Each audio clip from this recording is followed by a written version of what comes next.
Baik, bismillahirrahmanirrahim. Assalamualaikum warahmatullahi wabarakatuh.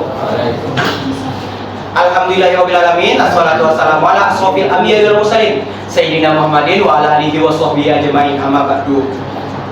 Yang terhormat Ibu Sisi Amalia selaku dosen pengajar mata kuliah Zifwaf, dan yang saya banggakan dan yang saya hormati dan berterima kasih karena teman-teman telah hadir di ruangan ini untuk melihat kami melakukan presentasi teman-teman mahasiswa di kelas A mata kuliah Zifwaf pada hari ini.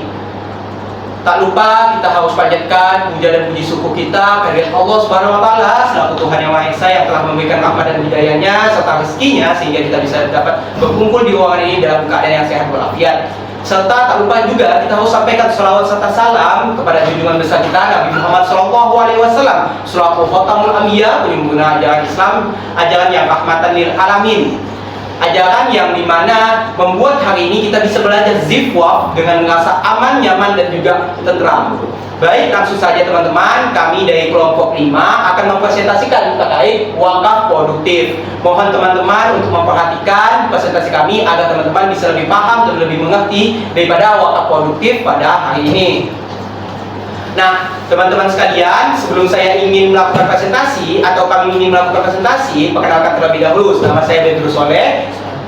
Sebelah saya adalah Ahmad, kemudian di sebelah saya lagi ada saudara Dimas, kedua kakak di samping ada Kak Dita dan juga Kak Diva. Baik, langsung saja teman-teman, untuk tidak berlama-lama lagi, saya serahkan kepada rekan-rekan untuk menjelaskan terkait pengertian, manfaat, dasar hukum, serta cara pendaftar dan lembaga-lembaga wakaf di Indonesia. Baik, kepada teman-teman dipersilahkan. Yang pertama, saya akan menjelaskan pengertian wakaf produktif. Apa itu wakaf produktif? Wakaf produktif adalah harta benda yang diwakafkan dan digunakan untuk kegiatan produksi, sehingga hasilnya dapat disalurkan sesuai dengan tujuan wakaf. Wakaf produktif dapat menjadi solusi perekonomian umat dan pilar peradaban Islam. Selanjutnya, manfaat dari wakaf produktif. Baiklah, selanjutnya yaitu manfaat dari wakaf. Nah, manfaat dari wakaf tersendiri ada dua, yaitu amal jariah bagi pewakaf karena sifatnya yang membantu orang lain secara terus-menerus. Lalu yang kedua yaitu menjadi bantuan bagi masyarakat, yang dimana wakaf sering dijadikan sebagai fasilitas umum seperti sekolah, rumah sakit, dan tempat beribadah. Nah, itulah manfaat-manfaat dari wakaf. Kemudian ada pula dasar hukum dari wakaf itu sendiri. Baik, selanjutnya dasar hukum wakaf. Kamu sekali-sekali tidak akan memperoleh kewajiban yang sempurna sebelum kamu menginfakkan sebagian harta yang kamu cintai. Apapun yang kamu infakkan, sesungguhnya Allah Maha mengetahui tentangnya. Quran Surah Ali Imran ayat 92. Adapun Undang-Undang Nomor 41 Tahun 2004 mengatur tentang pengelolaan, pendaftaran, dan penggunaan harta wakaf.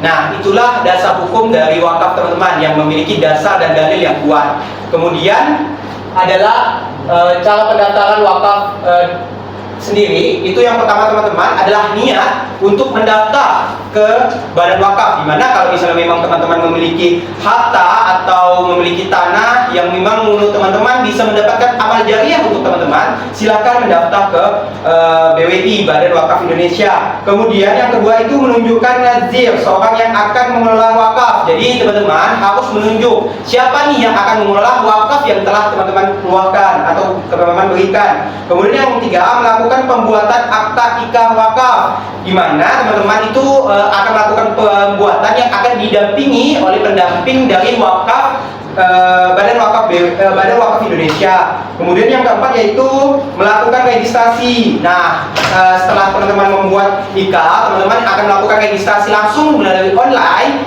di website BWI. Nah, kemudian yang kelima, jika wakaf tanah atau bangunan wajib menyerahkan sertifikat kepemilikan. Nah, itu wajib ya teman-teman, karena sebagai tanda bukti bahwasanya teman-teman memang memiliki hak dari tanah atau bangunan yang teman-teman wakafkan. Kemudian yang keenam yaitu wakaf yang telah didaftarkan akan selalu dimonitori oleh BWI. Jadi teman-teman, bagi teman-teman yang telah berwakaf, ya, tenang saja karena akan selalu dimonitori oleh Badan Wakaf Indonesia. Kemudian ada pula beberapa lembaga, bukan hanya BWI saja, yang akan dijelaskan oleh rekan saya. ikut Lembaga Wakaf Indonesia. Itu ada 10. Yang pertama, Badan Wakaf Indonesia atau BWI. Yang kedua, Dompet Duafa.